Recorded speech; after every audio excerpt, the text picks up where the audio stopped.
कार्तिक महीने की शुक्ल पक्ष की ये पावन द्वितीया तिथि, जिसको यम द्वितीया भाई दूज भी कहते हैं,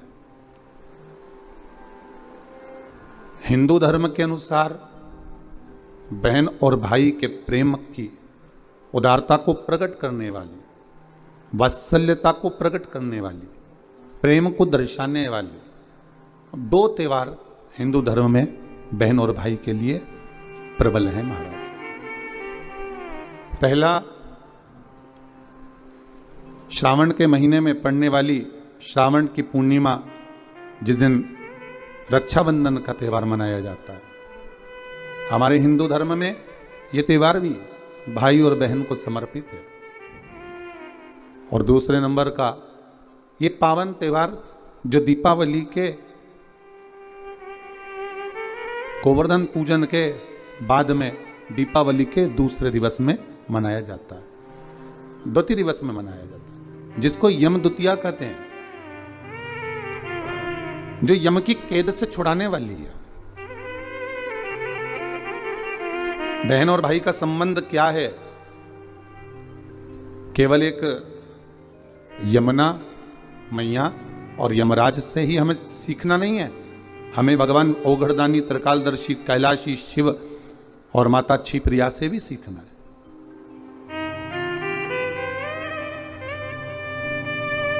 कि मां जगतजननी जगदम्बा माता पार्वती भोजन को तैयार कर कर रख देती हैं और भगवान शंकर की बहन क्षिप्रिया जी आती हैं और उस भोजन को ले जाकर नंदीवर को, श्रृंगीवर को, भृंगी को, आदि को ले जाकर खिला देती हैं। अर्थात इसका मतलब ये नहीं है कि केवल ननंद भाभी को कष्ट दे रही है या ननंद भाभी को त्राण दे रही है या परेशान कर रही है, उसका मतलब ये नहीं है। उसका मतलब ये है कि हमारी भाभी अगर ननंद कोई शब्द कहती है, ननंद अगर कोई ताना देती है, ननंद अगर कोई कृत्य करती है, तो वो भाभी को बल प्रदान कर रही है कि हमारी भाभी में कितना बल है, कितनी प्रबलता है, कितनी प्रखरता है,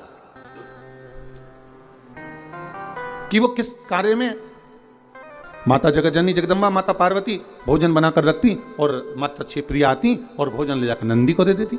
माँ फिर तैयार करके रखती, आती और भृंगी को दे देती। माँ फिर भोजन तैयार करती, वो उठाती और श्रृंगी को दे देती। वो बारंबार भोजन बना रही हैं और बार बार माता क्षिप्रिया आकर उसको उठाकर नंदी, भृंगी, श्रृंगी को दे देती है। अर्थात इसमें परीक्षा नहीं है, इसमें माता पार्वती को बल प्रदान करना। अगर हमारे जीवन में थोड़ा सा कष्ट आता है, थोड़ी सी तकलीफ आती है, थोड़ा सा रोग आता है, थोड़ी सी बीमारी आती है, थोड़ा सा दुख आता है, तो ये ना समझिएगा कि हमको परेशान करने के लिए आया है। वो दुख, वो तकलीफ, वो कष्ट, वो रोग, वो बीमारी, जो भी हमारे जीवन में दुख आया है, वो हमको कुछ बल प्रदान करने के लिए आया है, हमें कुछ सिखाने के लिए आया है। महाराज, संसार का कोई मानव, हमारे अपने संबंधी हो, रिश्तेदार हो, नातेदार हो, कुटुंब वाले हो, कबीले वाले हो, ये अगर हमको कुछ कह रहे हैं, हमको कुछ ताने दे रहे हैं, हमको अपशब्द कर रहे हैं या हमारे ऊपर कमेंट्स कर रहे हैं, हमारे ऊपर कुछ कह रहे हैं, तो ये हमको बल प्रदान कर रहे हैं, हमको सिखा रहे हैं।